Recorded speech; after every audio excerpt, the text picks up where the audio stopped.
तो उसके रिलेटेड अगर हम बात करें देखो तो समर्पण जहां जाने की बात करेंगे ना, तो वो बात हमें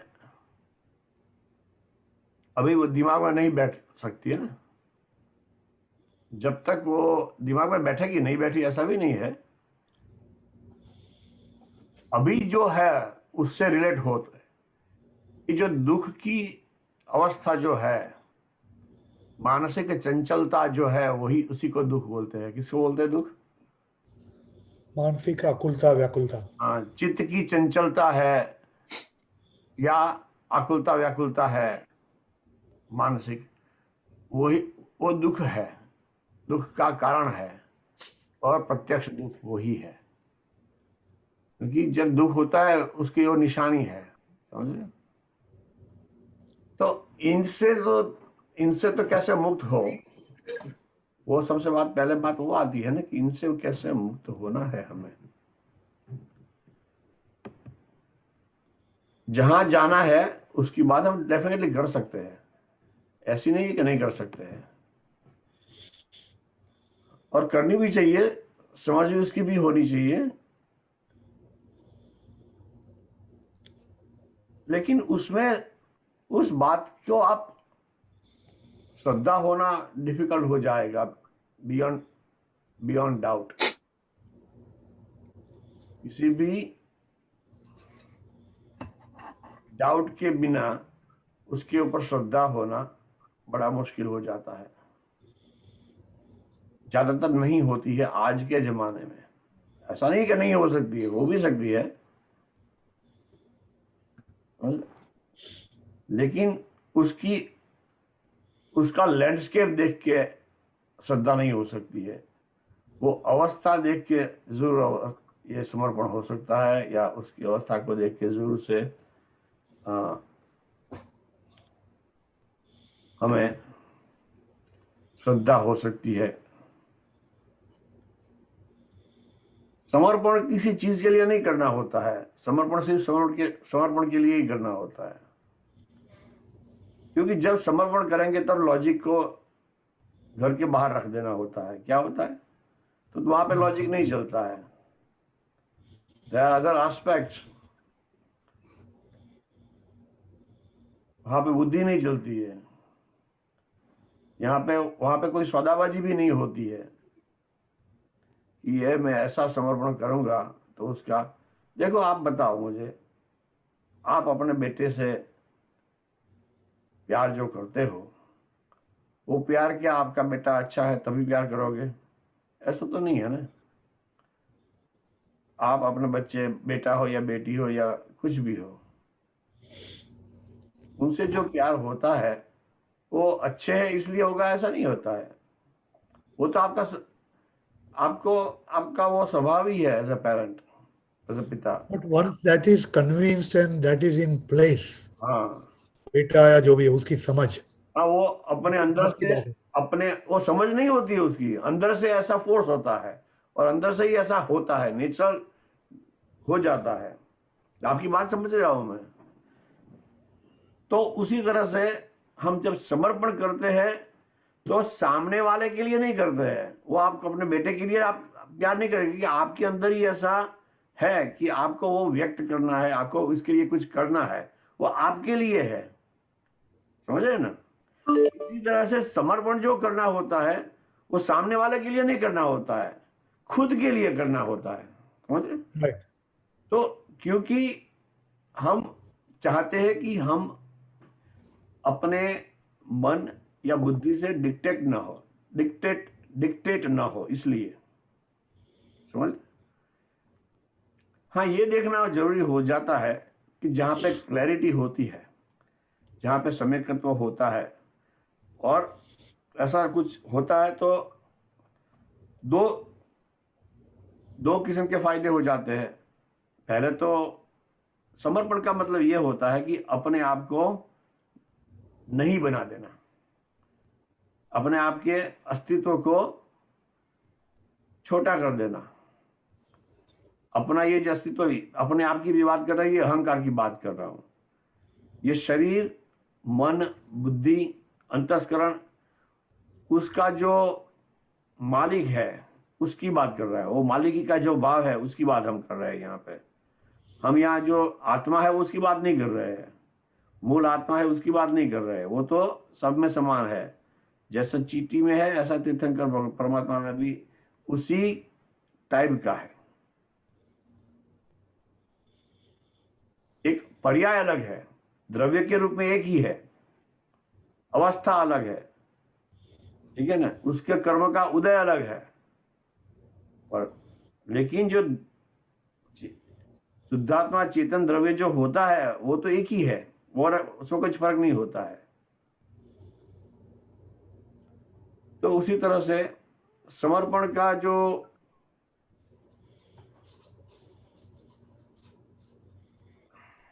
समर्पण करने से खुद को मजा आना चाहिए। छोटे बच्चे को कहीं भी देखते हैं, उसके साथ खेलने का मन हो जाता है ना। अगर समर्पण नहीं होता है तो जर्नी बहुत ही मुश्किल हो जाती है, क्योंकि आप अपने आप से ऊपर कैसे उठोगे?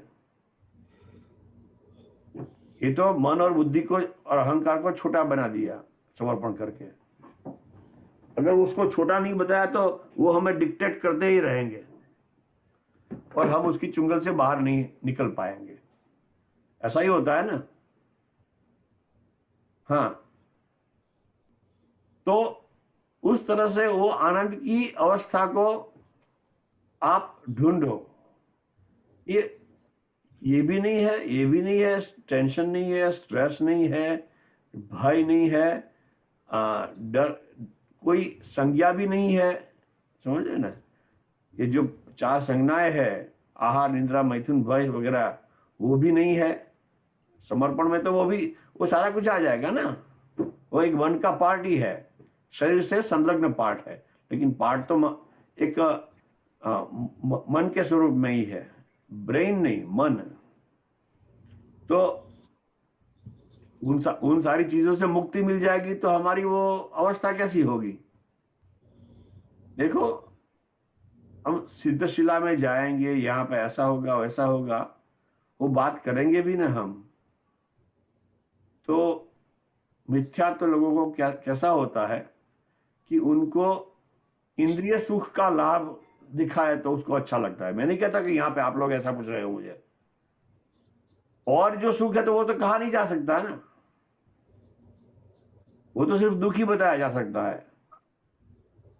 मैं कह, आप समर्पण करोगे तो आप पानी के ऊपर चल पाओगे, आप हवा में उड़ पाओगे। वो तो जो कौवा है ना वो भी उड़ता है, और मछली है, मगरमच्छ है, वो भी पानी में तैरता है। तो उससे तो कुछ लेना देना नहीं है हमें, समझ रहे ना। वो सिद्धि होने के पश्चात भी वो सिद्धि नहीं है, आपको शायद विशुद्धि की वजह से मिले, उनको वो जन्मजात मिली है। या फिर कोई कह दे कि आप कुछ भी, क्या बताए, हम क्या कह सकते हैं। वो अपनी मूल अवस्था को जितनी ज्यादा से ज्यादा उच्चतम शुद्धता के सहित, शुद्धता की पर्याय के सहित, पर्याय को सहे, उसका एक्सपीरियंस करे, वही दिखाना होता है। और वो एक्सपीरियंस कैसे होगा? जैसे जैसे हमारा ये बीच में आने वाला अंतःकरण का भाग है, कैसा भाग बीच में आता है? जो एक्सेस है वो बीच में आता है। क्या है? एक्सेस है। जरूरत से ज्यादा वो एक्टिव होता है ना, वो भाग ऐसा होता है। वरना वैसे सर्वाइवल के लिए भी तो चाहिए ना, सर्वाइवल के लिए भी हमें थोड़ी बहुत बुद्धि चाहिए। जॉब पे जाना होता है, काम करना होता है, उसके लिए बुद्धि चाहिए, मेमोरी भी चाहिए, उसके मन भी चाहिए उसके लिए। घर गृहस्थी में है तो उसके लिए भी चाहिए। अगर वो हमारी साधु की पर्याय है तो उसके लिए भी चाहिए। जो कुछ भी है उसके लिए वो चाहिए ही चाहिए। लेकिन सामान्य से वो एक्टिव है तो उसका हमें कोई प्रॉब्लम नहीं है। वो एक्सेस जो होता है, ये करूं वो करूं नहीं करूं, जो अपने आप को द्वंद्व में रखता है, इनडिसिसिव स्टेट में रखता है। क्या रखता है? इनडिसिसिव स्टेट में रखता है। जैसे हम स्वाध्याय तो करते हैं लेकिन उसके ऊपर श्रद्धा नहीं उत्पन्न हो सकती है, क्योंकि अभी जो शंका का नाम का जो कीड़ा है वो पूरा अपने अंदर से निस्तनाबूद नहीं हुआ है। समझ रहे ना? मैं कहता हूं कि मैं शुद्धात्मा हूं, आप लोग शुद्धात्मा हो, आप मान तो लेते हो लेकिन ऐसा बिहेवियर नहीं हो जाता है तुरंत ही। क्यों? क्योंकि मानना आपको वो लॉजिकली सही लगता है, आपकी कंडीशनिंग भी ऐसे हुई कि आपको ये बात तो सही है, मतलब मैं ये शरीर तो नहीं हूं, वो तो मालूम है आपको, उसका तो आपको अनुभव है, वही अनुभव आपको काम लग सकता है। आप शुद्धात्मा हो जो मानते हो, इस क्यों मानते हो कि ये मैं देह हूं, ये बात तो पूरी तरह से गलत है, वो आपको सबको मालूम ही है, मालूम है ना? इसीलिए कहते हो कि भाई और कौन है, तो कि मैं तो आत्मा ही हूं, देह और आत्मा दोनों ही होती है, तो मैं आत्मा ही हूं। लेकिन आत्मा हूं इसलिए आत्मा हूं मानता है, ऐसा नहीं होता है। पहले तो मन से ही आत्मा हूं मानना होता है, उसके पश्चात जैसे जैसे हिंड्रेंसेस ऑफ माइंड, बुद्धि खत्म होते जाते हैं, समझ? ऐसे ऐसे दीवान जी, इसके लिए समर्पण भी इसके कारण ही नहीं होता, राइट? जो 100% समर्पण बोलते हैं वो इसके कारण नहीं होता क्योंकि शंका ही रहती है और डाउट्स भी रहते हैं। डाउट वही है, जो डाउट्स होते हैं ना उसको क्लियर करने होते हैं। तो आप अपने आप को जो भी समर्पण किसको करना है, लास्ट टाइम बात हुई थी जब भी लास्ट मिले थे, किससे बात करना होता है उस वक्त? सदगुरु को नहीं, सदगुरु अपने आप को वो चार जो बोले थे, स्वयं, गुरु, मेरे को दो याद है, धर्म, सत्शास्त्र, सतशास्त्र और एक था धर्म, देव, गुरु, धर्म। हाँ, मैं जो आपके सामने बैठा हूँ इसलिए आपको लगता है कि सदगुरु को ही समर्पित करना है, ऐसा नहीं है। मैं तो ये कह रहा हूँ कि सतदेव, सतगुरु, सतशास्त्र,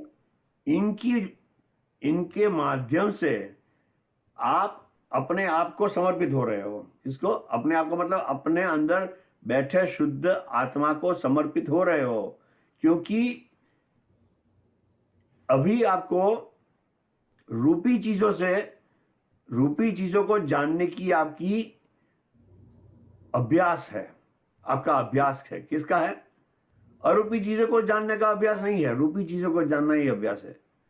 और पुद्गल जो होता है, सदगुरु जो होता है, या शास्त्र होता है, या फिर वो सतदेव होता है, ये तीनों चीजें ऐसी होती है कि अरूपी को अपने आप में बैठा के रखते हैं।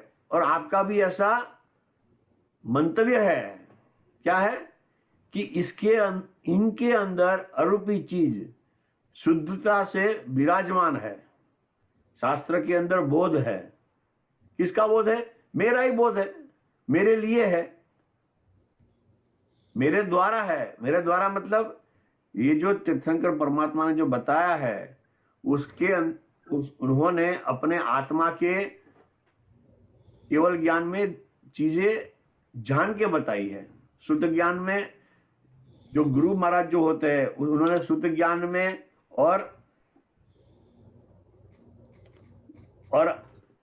उन्होंने भी तीर्थंकर की कई वाणी के इन दोनों के माध्यम से आपको बताते हैं वो, और उनसे थोड़ा बहुत ज्यादा संपर्क होता है तो आपकी गलतियां भी स्पेसिफिक होके बताते हैं। और सत्यशास्त्र तो है ही, तीर्थंकर भगवान की वाणी होती है, केवली भगवंतों की वाणी होती है, मुनि महाराजों के आचार्यों की वाणी होती है। ये तीनों चीजें ऐसी है कि आपके हित के लिए है। क्या है? और उसके सामने पल्लू पे क्या है? आपका मन जो है वो क्या होता है? मन होता है या बुद्धि होती है। ये दो चीज ऐसी है कि कभी भी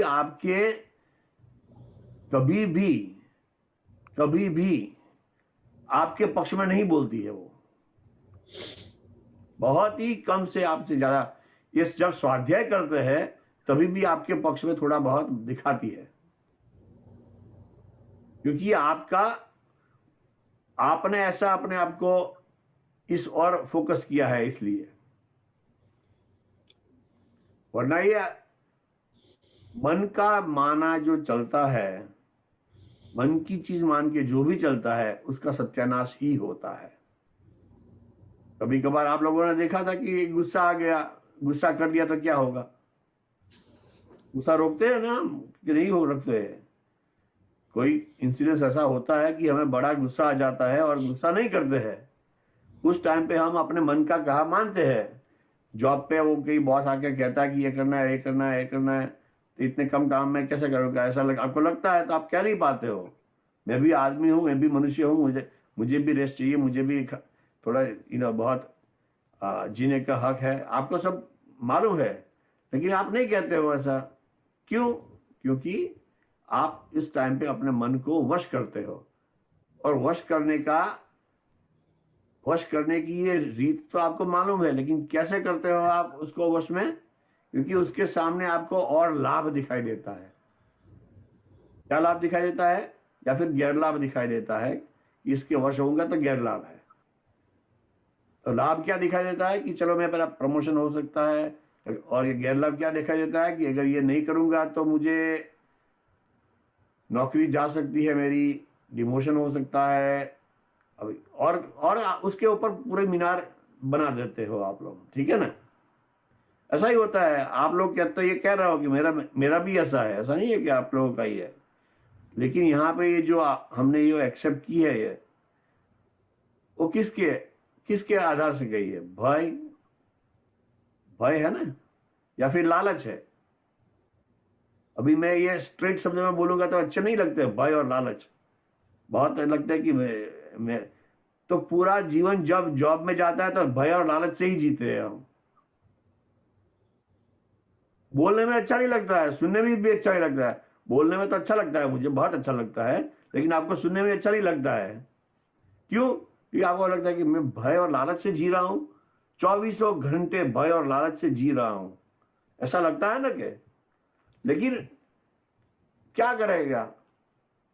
बिना कोई, ये संसार ऐसा ही है और इसी में से हम निकलना चाहते हैं।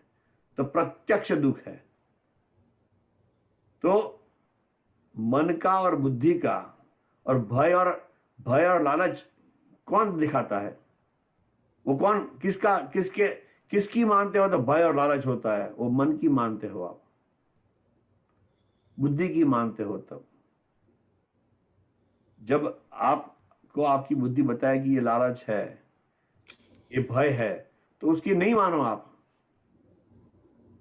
ये ऐसे भय को हमें वश नहीं होना है, समझे? भय जो है वो अपनी मन का ही एक पार्ट है, संज्ञा है ना। लालच है, वो भी एक कषाय है एक किस्म का, वो भी मन के अंदर आ जाता है ना। मन के अंदर ही सारा कुछ ठूस के भर देना है यहाँ पे। तो ये, जी, हाँ जी, जो समर्पण भी होता है, जब तक हम लोग मन में नहीं लेंगे तब तक समर्पण भी नहीं होएगा। हाँ जी, समर्पण जो बोलते हैं हम लोग, एक वन ऑन अदर साइड, तो जब तक मन में नहीं आएगा तब तक हम लोग समर्पण भी नहीं करेंगे। हाँ, तो नहीं करेंगे ना। तो बट तो मुझे मन एकदम 100% ये है, वो भी थोड़ा गलत हो जाता है फिर। नहीं, वो गलत नहीं होता है। आप डिसाइड करते, जब डिसीजन लेना होता है, क्या होता है? मन करेक्ट। की जो एक क्षमता होती है उसमें क्या होता है कि डिसीजन लेना होता है। हाँ हाँ। आप जो डिसीजन लेते हो ना, डिसीजन लेना का मतलब क्या होता है? क्रूज कंट्रोल पे डालते हो आप गाड़ी को, ये पूरी मशीनरी को। समझ रहे हो मेरी बात? वो क्रूज कंट्रोल में देखो, मन का एक पार्ट ऐसा भी होता है कि जो व्यक्त होता रहता है, बाहर सामने दिखाई देता है, अपने चित्त में ध्यान में आता रहता है। ऐसा मन भी है, तो जो इमोशन से भरा हुआ होता भी होता है। आज ये खाना है, आज वो खाना है, आज ये खाना है। ये मन तो ऐसा है कि बिना ध्येय के चलता है। मन तो बड़ा हेल्पफुल है अगर आप उसको ध्येय दे दो तो। राइट राइट, बिकॉज वो किधर कोई भी एंगल में जा सकता है, इधर तुम हाँ, लेकिन मन तो संसार को तैरने का, हमारे गुजराती में बोला है, मन तो संसार तरવાની નાવડું છે. નાવડું means a ship છે. It's a ship to cross the ocean of this संसार. वो मन कैसा होगा? जो किसी ध्येय को प्राप्त होगा, छूटने के ध्येय को प्राप्त होगा तभी होगा वो, जो उसको ध्येय मिलेगा समर्पण करना है तभी होगा। ये समझ रहे ना? ये मैं अभी जो मन की बात कर रहा हूं वो मन तो कैसा होता है कि कसायों वाला होता है, बिना किसी ध्येय का है। समझ रहे ना? देखो, बिना ध्येय का मन रहता नहीं है, कुछ न कुछ ध्येय ले लेता है। अगर उसको ध्येय नहीं दिया तो पंच इंद्रिय के विषय को अपना ध्येय बना लेगा। क्या करेगा? पांच इंद्रियों के विषय को या फिर किसी एक विशेष इमोशन को अपना ध्येय बना के वो चलेगा। तो हमें सिर्फ यही करना है कि अपना ध्येय चुनना है। इसलिए तो पहले अभी ये थोड़े 2-3 महीने पहले वो नवंबर दिसंबर में बात की थी हमने, 3-4 स्वाध्याय लिए थे ध्येय के। साध्य क्या है? मोक्ष। जिसको मोक्ष जाना है इसके लिए उसको तो, और जो ध्येय बना के उस ध्येय को आप समर्पित हो जाओ, वही अपने आप को समर्पित करना है। क्या है ध्येय? मनुष्य की कीमत उसके ध्येय से मालूम होती है। किससे मालूम होती है? कोई भी मनुष्य जो होता है उसकी कीमत उसके ध्येय से है। समझे?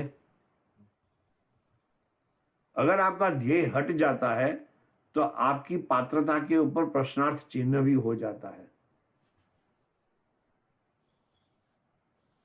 ध्येय हटते प्रश्न चिन्ह पात्रता पे लग जाते, ऐसा किसी ने लिखा है। जब आपका, देखो, आपके बच्चे को लगता है कि ये इनका जो ध्येय है मेरा वेल बीइंग है, मेरे पिताजी का और मदर जी का, तब तक आपको बड़ा ही पसंद करेगा वो। समझे? जब उसकी शादी होती है तो आप कहते हैं कि चलो भाई मेरी जिम्मेवारी खत्म हुई, अब हम अपना देखेंगे। तो इस बात को आने से थोड़ा अंतर हो जाता है, क्योंकि आपका ध्येय बदल गया। अभी पहले तो सिर्फ उसकी वेल बीइंग सोचते थे। अपने लिए स्वाध्याय में 1 घंटा निकालने के लिए दिक्कत होता है, 2 घंटा निकालने के लिए, लेकिन उसके लिए 5 घंटे ड्राइव करके कहीं जा सकते हैं हम। आप नहीं वो, तो आपका ध्येय बहुत ही क्लियर है। आप आपने अपने ध्येय के भोग से, आपने अपने हित के भोग से उनका हित देखा है और उसको ये मालूम है, इसलिए वो उसके समझ में आपकी बहुत ज्यादा कीमत है। ये बात उसकी जब शादी होगी तो दरअसल नहीं रहती है। आप फिर खुद भी बूढ़े हो जाते हो, आपको खुद का देखना होता है, ये होता है। जब बच्चा बड़ा हो जाता है तो दूर ऐसे ही होता है ना। ऐसा नहीं है कि आपका वो ध्येय ही नहीं रहा है, लेकिन अभी जो एकमात्र ध्येय था वो शायद दूसरे तीसरे नंबर पे आ गया। तो ऐसा दूरी बढ़ती है। समझ रहे ना? अगर आपको मालूम हो जाए कि मैं कुछ ये करने वाला हूं जो आपकी समझ में ये है, तो आप मुझे सुनने के लिए आओगे भी नहीं।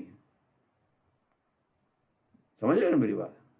और शायद सुनोगे भी तो भी वो इतना भाव से नहीं आ सकेगा आपके लिए, क्यों ऐसा नेचुरल है? आपने देखा कि मेरा ध्येय चेंज हो गया है, आपको लगता है मेरा ध्येय चेंज हो गया है, तो नहीं होगा। तो जो आदमी की कीमत होती है वो उसके ध्येय से मालूम हो जाती है। ध्येय खत्म हो गया तो बात खत्म हो गया जाती है, वो सिर्फ एक सामान्य मनुष्य रह जाता है। ये बात तो सीधी सी है ना, कोई भी देख सकता है। तो जो जो चीज है आपकी, आपको देखो, आपको इतिहास में भी अगर जाना है, अपना नाम लिखवाना है, तो आप किसी कार्य से तो ठीक है, लेकिन आप अपने ध्येय से माने जाओगे। कार्य की सिद्धि तो हो भी सकती है, नहीं भी हो सकती है, लेकिन आप जिस ध्येय के लिए लड़ते हो उससे आपको जाना जाता है।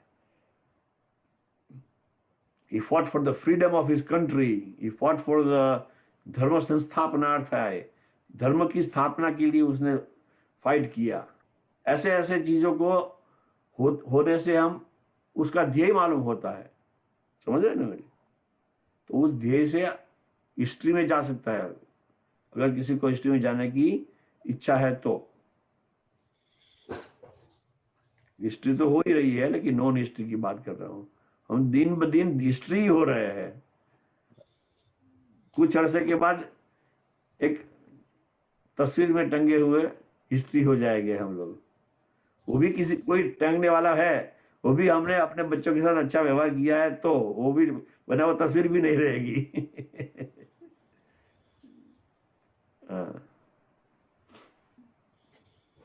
वैसा है।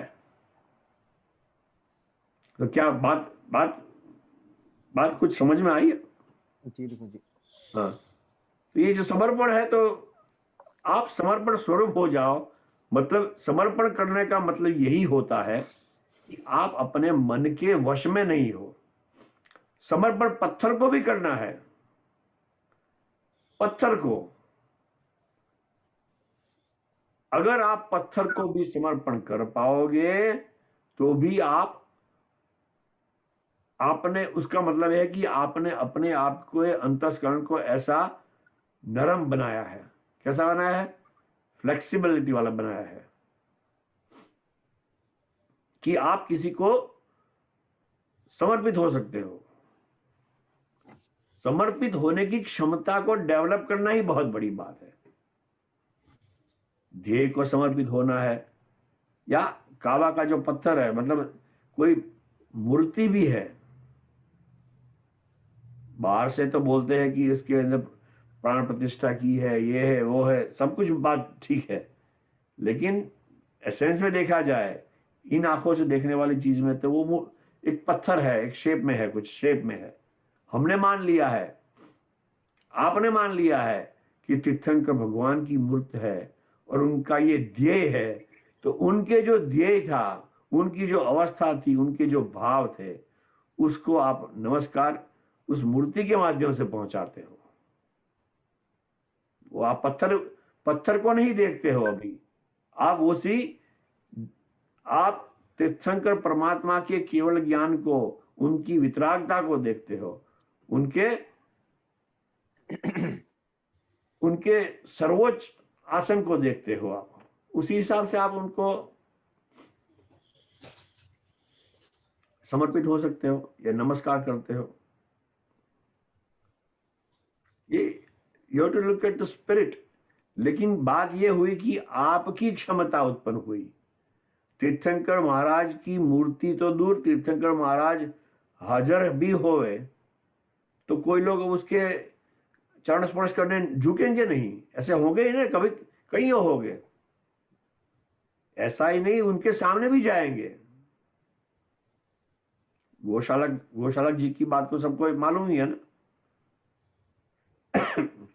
भगवान महावीर का जो पहला शिष्य था, अपने आप को ही सर्वज्ञ बतला के महावीर स्वामी को कहता है कि ये झूठा है।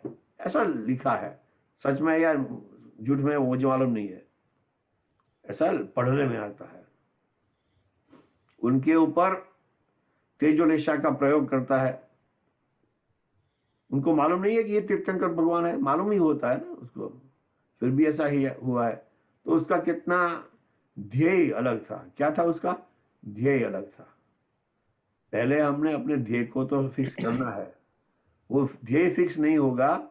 ये जो समर्पण सतगुरु सतदेव और सतशास्त्र तो क्या है, साधन मात्र है। क्या है, साधन। हाँ, किसका साधन, समर्पण करने का साधन है। जहां पे मैं समर्पण कर सकूं वो साधन है, वरना तो साधना तो आपके जो समर्पण कर रहे हो वही साधना है आपकी, और साध्य तो आपने डिसाइड किया है वही है।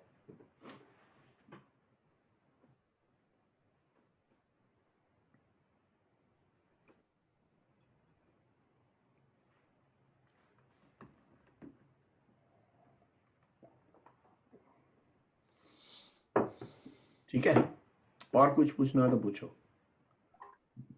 हेमंत भाई, एक क्वेश्चन ये कि अभी एक आपका टाइम बंद हो में गया तो चालू, video on, audio video on नहीं, करना भैया। वन वन मोर मिनट, एक मिनट और बस। हम लोग का एक टाइम में एक से ज्यादा ध्येय ध्येय और एक चीज से ज्यादा को समर्पण हो सकता है, क्योंकि अभी हम जो जिस लाइफ में है we are trying to do this, एक से ज्यादा ध्येय बना के एक से ज्यादा चीजों को समर्पित होने की कोशिश कर रहे हैं। वीडियो ऑन करो भैया थोड़ी देर। हेमंत भाई मैं कर रहा हूँ, वो आपकी तरफ अच्छा से अच्छा, बंद है, ठीक है मेरा वीडियो ऑन है। अच्छा, तो ये सभी लोग एक से ज्यादा चीजों को समर्पित है ही। जो किसी जिसने ध्येय नहीं बनाया है उसका समर्पण कहीं ना कहीं तो है ही, तो क्या होगा, मैंने बता दिया ना, कहाँ बताया मैंने कि वो समर्पण कहाँ होगा। किसी को याद है, मैंने बोला अभी अभी बोला 15-20-25 मिनट पहले बोला। ये क्या क्वेश्चन है दीपा जी? कि जिसका एक ध्येय के प्रति एक ध्येय डिसाइड नहीं हुआ है उसका ध्येय क्या होगा। फियर में और या लालच में और अब 5 इंद्रियों की अनुकूलता हाँ, उसमें ही रहेगा। उसमें ही रहेगा। नहीं, नहीं। 5 इंद्रियों की अनुकूलता में ही उसका ध्येय रहेगा। दरेक ध्येय की जड़ वही हो जाएगी। और हम कहते हैं कि क्योंकि आप कुछ भी देख लो, कुछ भी देख लो, क्या होता है। प्रशांत सुन रहे हो? हाँ बिल्कुल हेमंत भाई। आपको एक से ज्यादा जो ध्येय है वो ध्येय क्या क्या ध्येय है आप डिसाइड करो। बेसिक एलिमेंट्री लेवल के ऊपर जाके उसको देख लो। जस्ट सिंप्लीफाई ऑल द ध्येय। जॉब करना है तो किसके लिए करना है, सारी कुछ चीज है ही। अभी भय है, लालच है, ठीक है, 2 चीजों से वो होती है। उसके पश्चात देखो, ऐसी बात मैं ये नहीं कह रहा हूं कि ये जॉब छोड़ दो, मेरी बात ध्यान से सुनो। मेरा कहने का मतलब ये नहीं है कि आप जॉब छोड़ दो, जॉब, लेकिन आप उसको एक्सेप्ट तो कर सकते हो ना कि ये दरअसल बात ये है, ये अपने आप को जानने की बात है, और उसमें कुछ करने की बात नहीं होती है। ये अपने आप को जानने की बात होती है, करने की बात नहीं होती है। उसका मतलब ये होता है कि आप वो तुरंत तुरंत करना शुरू मत हो जाओ। आप जब उसको जानोगे समझोगे तो वो अपने आप स्वतः ही हो जाएगा। स्वतः ही हो जाएगा मतलब बड़ा ही आसानी से, बड़ा ही सहजता से होगा जो भी होना है। और आप जो कुछ भी चीज कर रहे हो, ऐसा वो जरूरी नहीं है कि वो आपका ध्येय है। समझ रहे हो प्रशांत? आप कुछ भी कर रहे हो, अभी भी कुछ भी कर रहे हो आप, उसका मतलब ये नहीं है कि वो आपका ध्येय है।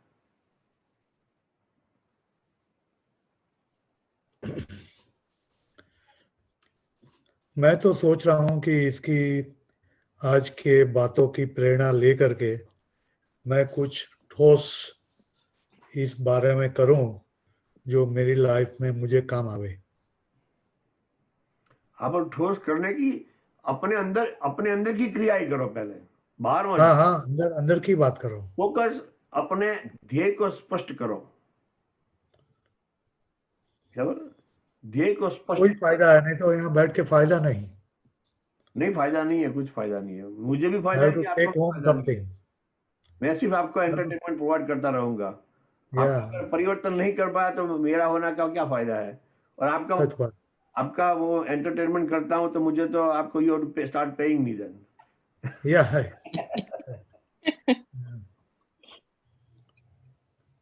सही बात है। और अगर आपके अंदर परिवर्तन नहीं होता है तो आप गुनहगार भी होते हो, मेरे भी गुनहगार होते हो, अपने आप के तो होते ही हो, मेरे गुनहगार होते हो। क्योंकि मैं इस अपेक्षा से आपसे बात कर रहा हूं कि आप में परिवर्तन हो। परिवर्तन के सारे जो है वो रास्ते खुले आपके, और उसके लिए मैं अपना टाइम भी देता हूं आप लोगों को, है कि नहीं? My time is worth something in a world. Yep. I'm not expecting that from you. Why? Because of this reason.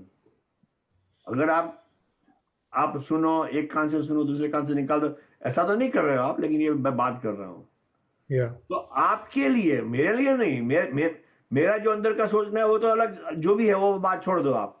लेकिन आप खुद के लिए वो ऐसा होगा कि आपके ऊपर ये अच्छे कर्म नहीं लग सकते हैं। वो आपको जब हमें लॉटरी लगती है और उस लॉटरी की टिकट को एनकेश नहीं कराते हैं हम, तो क्या होता है?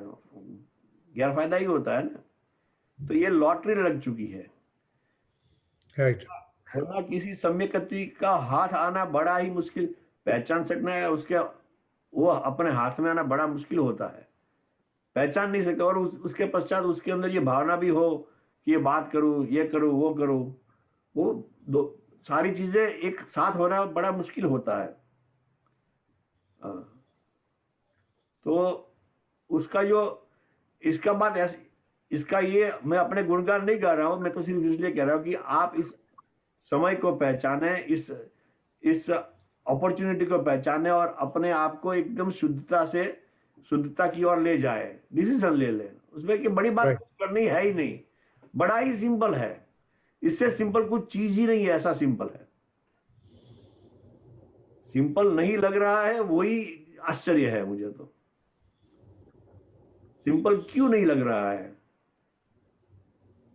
वो देखना होता है कि सिंपल क्यों नहीं लग रहा है। परिवर्तन में नहीं दिखा जाता है। लेकिन परिवर्तन कहाँ देखना चाहते हैं हम? परिवर्तन देखोगे कहाँ? एक्शन में देखा, अपने एक्शन में शायद नहीं देख पाओगे, लेकिन अपने ध्येय कौन सा आपका जीवन का है वो तो दिखाई देगा ना आपको। हाँ, वो तो दिखाता है। तो बड़ी बात है ये। But it almost feels like I'm trying to fool myself. अगर दूसरा जो ध्येय उसी इंटेंसिटी से बना रहता है, क्या उसी इंटेंसिटी से बना रहता है दूसरे ध्येय, तो आपकी बात then you are trying to fool yourself. लेकिन दूसरे जो ध्येय है मेरे काम के नहीं है ऐसा प्रतीत होता है हमें, और उसी इंटेंसिटी में नहीं रहता है। जो चीज गलत, देखो एक चीज होती है कि आप उसके लिए आपके अंदर एक आदत हो जाती है, कुछ चीज करते हो ना, सोचने की भी एक आदत हो जाती है, सोचने का एक रट हो जाता है। रट समझ रहे हो मेरे? जो एक रथ का, जो एक कार का रथ का जो वगैरह का पहिया होता है ना, कुछ जगह पे एक ही जगह जाता है ना, तो वहां पे एक गड्ढा जैसा बन जाता है, रट कहते हैं उसको। तो एक रट हो जाती है। उसी तरह से आपके विचारों की जो धारा होती है वो भी एक रट में चली जाती है, क्रोध मान माया लोभ के, और उसकी आदत हो जाती है। ठीक है ना? देखो यहां पे स्त्री को देखते हैं तो उसी को उस रट में चले जाते हैं लोग। ये भोग का विषय है, भोग का साधन है, ऐसा ये क्या है? All the time you don't see it that way, लेकिन आपको आदत हो चुकी है। क्या है? आदत मात्र है और कुछ नहीं है। 70 साल के 80 साल के बुढ़े को भी यही सोच आती है। उसके तो शरीर में शक्ति भी नहीं है, उसको ऐसे सोच क्यों आती है? नहीं, आदत हो चुकी होती है उनकी। विषय सेवन की सोच उसको क्यों आने लगे? उसको कर भी नहीं पाता है कि अभी उसके शरीर में शक्ति भी नहीं होती है, लेकिन उससे वो बाहर नहीं निकल सकता है, क्योंकि उसने वो सोच लिया है कि यही लक्ष्य है, यही सुख है, इसी में सुख है। समझ रहे? तो इस वजह से उसमें उस सोच में से बाहर नहीं निकल पाते हैं। तो सोच में से बाहर निकलना इंपॉर्टेंट चीज है। वो सोच में से बाहर निकलोगे तो फिर वो नेचुरली जो आपकी बॉडी की जो बॉडी का बिहेवियर है वो नेचुरल हो जाना चाहिए। एक किसी आदत के अधीन नहीं हो जाना चाहिए। समझ रहे मेरी बात? तो आदत है तो धीरे धीरे आदत टूटेगी। जो रट पड़े हुए है ना, वो उस रट का जो गड्ढा है वो उसके ऊपर सॉफ्ट होके भरता जाएगा, और एक दिन ऐसा आ जाएगा कि पूरा भर गया। तो अभी वो उस रट में से बाहर निकलना बहुत ही आसान हो जाएगा आपके लिए। आपकी विचार की धारा उसमें से वैसा ही निकल जाएगी बाहर, बिना प्रयत्न के। समझ रहे मेरी बात? हाँ, अब खाने का भी ऐसा ही है, ये खा लो, वो खा लो, ये खा लो, वो खा लो। तो हमारे जैन भाइयों ने तो बहुत ही बड़ा कह दिया कि खाने ये दो चीजें हैं, एक स्पर्श इंद्रिय का सुख है और ये स्वाद इंद्रिय का सुख है। दो सुख जो है वो बड़े ही ऐसे है कि उनमें से निकलना बड़ा मुश्किल हो जाता है। समझे? तो उन्होंने तो स्वाद इंद्रिय का तो कर दिया वैसे ही, और स्वाद इंद्रिय का हो गया तो स्पर्श इंद्रिय का भी हो जाएगा विषय के प्रति, और स्पर्श इंद्रिय का और भी हो सकता है। ठंडी लगी, गर्मी लगी, ये लगा, वो लगा, वो हो सकता है। तो इस तरह से ये जो रट, जो गुजराती में शू कहवाय ने, हिंदी में क्या कहते हैं उसको, रट को?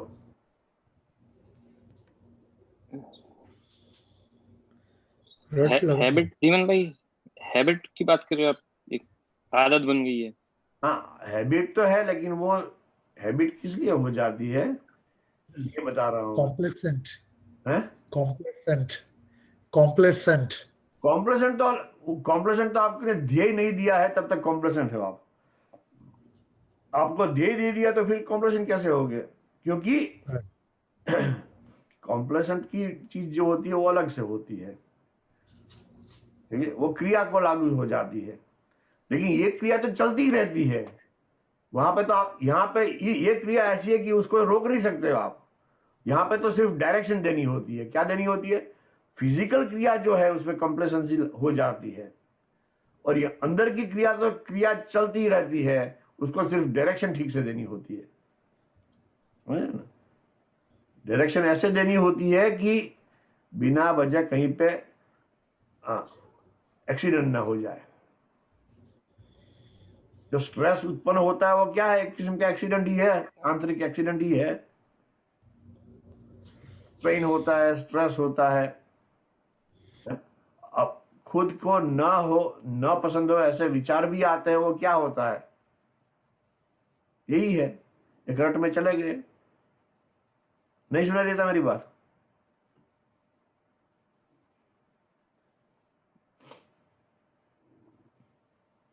सुना देता है मेरे को। हाँ, तो हम अपने खुद का अवलोकन शुरू करेंगे। यही चीजें गुरु बताते हैं, और क्या बताते हैं? सदगुरु जो होते हैं इन्हीं चीजों को से आपको अवगत कराते हैं। और शास्त्रों में तो शायद लिखी भी होगी या ना भी लिखी हो, लेकिन हम यहाँ के ये बताते हैं कि ऐसा करो, ऐसा करो, ऐसा करो। थोड़ी थोड़ी हिंट देते जाते हैं। आपको याद रहता भी है, नहीं भी रहता है, और समय चला जाता है। याद रहता है और अपने अंतस्करण में उसका उपयोग कर लिया तो बड़ी अच्छी बात है, आपका उद्धार हो सकता है। वरना तो एक कान से सुनाई देती है, दूसरे कान से निकल भी जाती है। दो कान इसीलिए दिया है ना, एक कान नहीं दिया है, दो कान दिए हमें। एक से सुनो, दूसरा से निकालो। आई थिंक આપણે આવતા અઠવાડિયે જીવનભાઈ हाँ जी, મારું સજેશન છે that all the participants, I will be giving my